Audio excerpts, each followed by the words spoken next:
Number 2, Ohio State. Look, this game in Big Noon had my full attention, Ohio State, Michigan State. Why? Because I thought that even with Michigan State's horrendous pass defense, giving me absolute just nightmares and PTSD for the 2018 Oklahoma Sooners pass defense, got destroyed. Look, I didn't expect for the friendly skies of Michigan State to be attacked by an F-22 Raptor that is the Ohio State aerial attack. See, Raptor, not Tomcat, because it turns out the Venn diagram of college football fans and aviation enthusiasts is a perfect circle. So y'all had me 100% out of pocket on that, but I'm back. F-22 Raptor. Because if you're the CFP committee and you don't watch every game like me, you look down at your phone and was like, wait a second, it's 49-0 at half against a team that we ranked inside the top 10. I think that's good enough to leap Ohio State into the number 2 spot. I think that's a little bit, right? Because Ohio State is also on pace, hashtag on pace, to do what only one other program in the history of the sport has done. My 2007 alma mater, Tulsa Golden Hurricanes, where you have a 4,000-yard passer, 3 1,000-yard receivers, and a 1,000-yard rusher. But for me, it's even more sickening than that. It's sickening than that because you have a first-year starter and redshirt freshman at quarterback. You have a true freshman at tailback who went over 1,000 yards in the first 10 games. You have not just 3 wide receivers that are going to end up with 1,000 yards, but the 2 dudes behind them are the number 1 player at wide receiver in 2021 and the number 1 player at wide receiver in 2020.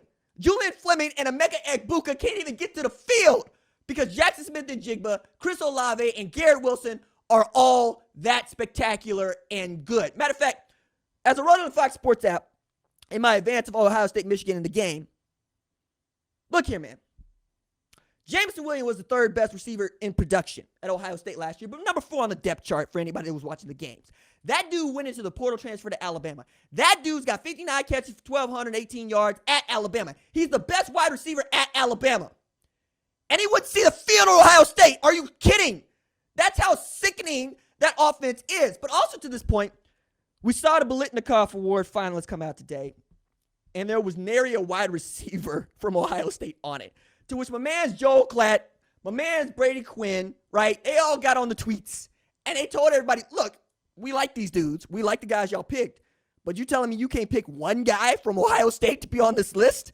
Are you kidding? And I think they're right? I think that's a high take. It's not super in the weeds there, but even so. I'm thinking Jackson Smith-Njigba with 69 catches and over 1,000 yards. You can put that dude on your finalist list. You know what I mean? He's probably going to go off this weekend. And it's a big game for him to go off in this weekend because, as you'll notice, number 5 is Jim Harbaugh's Michigan. Now, we're talking about what is probably going to end up being a college football playoff elimination game, right? That's what we want for the game, right? The awesome, most awesome rivalry in the sport, right? The games. Matter of fact, it's not just 2 versus 5. It's Jim Harbaugh's never beaten Ohio State. Ryan Day has never lost to Ohio State. I mean, it's like that. But if you're Jim Harbaugh and you're Michigan, you're going, we're a good football program. Like, we're a really good football program. We're this close to elite. And the reason we can't say elite is because we ain't played in no college football playoff. And the reason we ain't played in no college football playoff is because we play in the Big Ten East with this team, with Ohio State, with our rival, right? Like, there's folks like Joel Klatt, again, who are going to abolish divisions. I'm with this. I like this. I like the way the Big 12 gets down. And Michigan's probably saying the same thing because that would mean they probably end up seeing Ohio State in the Big Ten championship instead of in the game for the Big Ten East title, right? Because that seemed to have belonged to the Scarlet and Gray. And I have no reason to believe that's not going to be the case this week because I think that offense in an offensive-minded game like football is more important than how well you play defense. I don't need my offense to be elite or awesome every single snap of every play. I have to have that for my defense for it to be sustainable, right? So with Ohio State, you can go 3 and out a couple times. You can still put up 49. With Michigan, if you miss, they're going to hit you over the head. Ask Mel Tucker how that went for him. As every possession that Ohio State had in the first half, they went for 6, all right? And they can do it any way you want to do it. And they have absolute monsters up front going between 6'3 and 6'8. They got 4 tackles on the offensive line. It's ridiculous out there. But if you are Michigan, You got a shot here, and that's all you ask for. And the way that you're going to have to beat Ohio State is the way that I think I'm getting tired of seeing.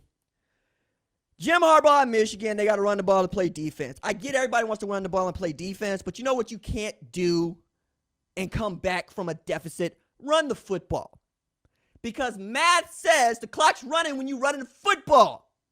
I can hit you for 6 in 6 seconds or less throwing the football. I can't do that running the football. I can't do that being ball control. I can't do that doing this trench warfare stuff that y'all trying to make cool again. No, you got to spread it out and you got to be aggressive. This is why Ohio State is looking at having 3 wide receivers that go for 1,000 yards when they've only had 5 wide receivers go for 1,000 yards in their history.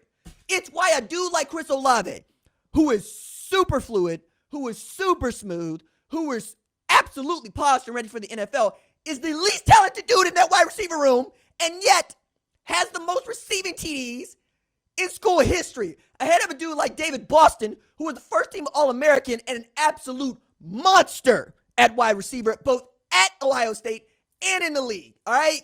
Ryan Day got out there and said, why don't we run the ball and throw the ball deep? Why don't we do both of those things? Stupid.